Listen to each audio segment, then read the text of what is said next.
Assalamualaikum warahmatullahi wabarakatuh.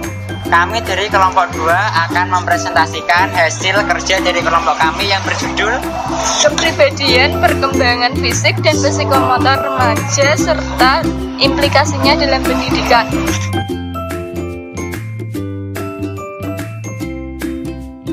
Perkenalkan, nama saya Aninda Putri Ferdiantari, NIM 213100005. Saya Muhammad Akbar Al-Fadli, NIM 213100017.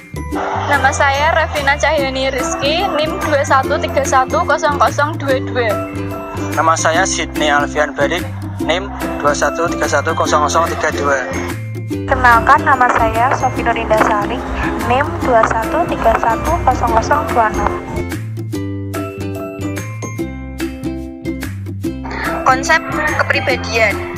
Kepribadian atau psike adalah mencakup keseluruhan pikiran, perasaan, dan tingkah laku, kesadaran dan ketidaksadaran.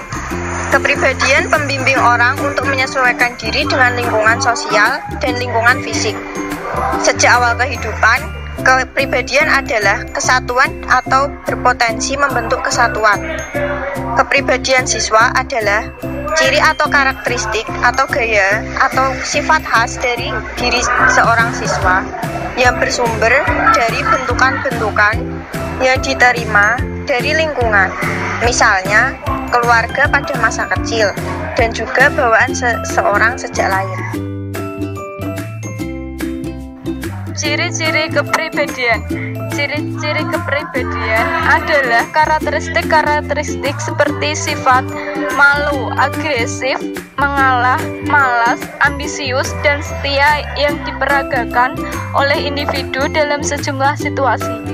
Dengan kata lain, ciri kepribadian adalah karakteristik yang bertahan yang memberikan perilaku seorang individu.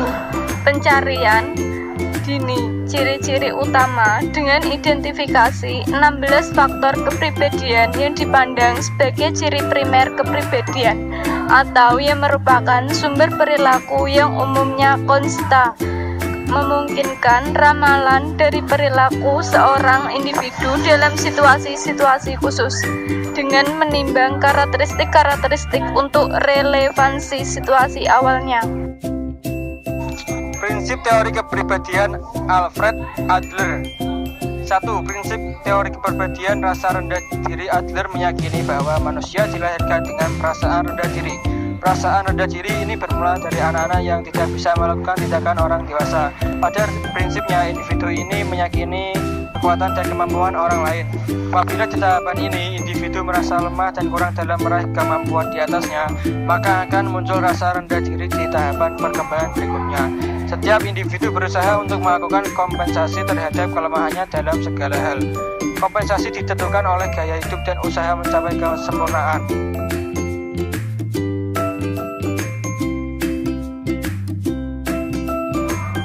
2. Prinsip teori kepribadian superior diartikan sebagai usaha untuk mencapai kekuatan diri. Adler beranggapan bahwa manusia adalah makhluk yang agresif dan harus selalu agresif bila ingin mencapai kesuksesan. Manusia menginginkan kekuatan dan mengharapkan kesempurnaan. Dorongan untuk menjadi superior ini bersifat universal dan tidak mengenal batas waktu. Meskipun demikian, menjadi superior tidak harus selalu berkompetisi dengan orang lain, namun usaha untuk meninggalkan rasa rendah diri. 3. Prinsip tempo dan irama perkembangan. Prinsip ini menyatakan bahwa remaja berkembang dengan tempo dan irama perkembangan sendiri-sendiri. Setiap remaja memiliki tempo dan irama perkembangan yang berbeda dengan remaja lain. Ada remaja yang cepat dan ada pula remaja yang lambat pertumbuhannya. 4. Prinsip kesamaan pola. Prinsip ini mengemukakan bahwa anak sebagai manusia perkembangannya. Prinsip ini mempunyai beberapa implikasi dalam pelaksanaan pendidikan. 5. Prinsip kontinuitas. Menurut prinsip kontinuitas, perkembangan berlangsung secara terus-menerus dan berkesinambungan. Perkembangan pada periode awal mempengaruhi pencapaian perkembangan periode ini. Jika pada periode awal dapat dicapai dengan sempurna, maka periode berikutnya dapat diselesaikan dengan baik. Begitu sebaliknya, pada prinsip ini periode awal menentukan hasil periode selanjutnya. Contoh-contoh kepribadian menurut psikologi. 1. Sanguinis, si optimis, humoris, dan aktif. Yang kedua, koleris, si emosional, logis, dan keras kepala. Yang ketiga, melankolis, si serius, sensitif, dan tekun. 4. Plekmatis, si santai, tenang, dan teratur. Selanjutnya, kita bahas mengenai implikasi perkembangan fisik dan juga psikomotorik remaja bagi pendidikan. Pemahaman terhadap perkembangan fisik dan juga psikomotorik berkaitan erat dengan perencanaan pendidikan. Pemahaman terhadap perkembangan ini dapat membantu upaya untuk meningkatkan kualitas pendidikan yang lebih efektif dan juga efisien.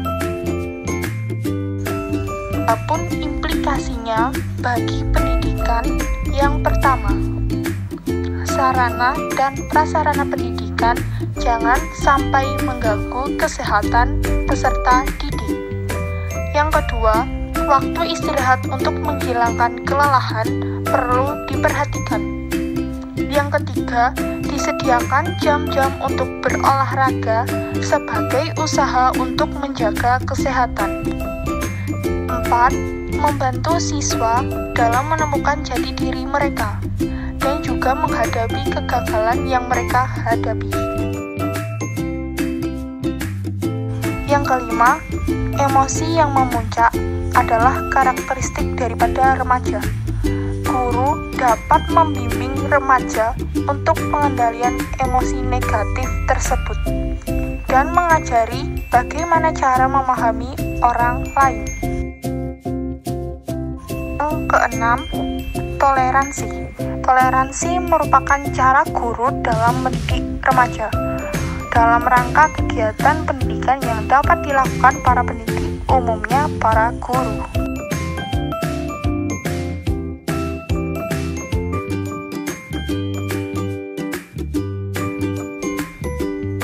Sekian presentasi dari kelompok kami. Apabila ada salah kata, kami mohon maaf sebesar-besarnya. Jika ada yang ditanyakan, silakan. Terima kasih. Wassalamualaikum warahmatullahi wabarakatuh.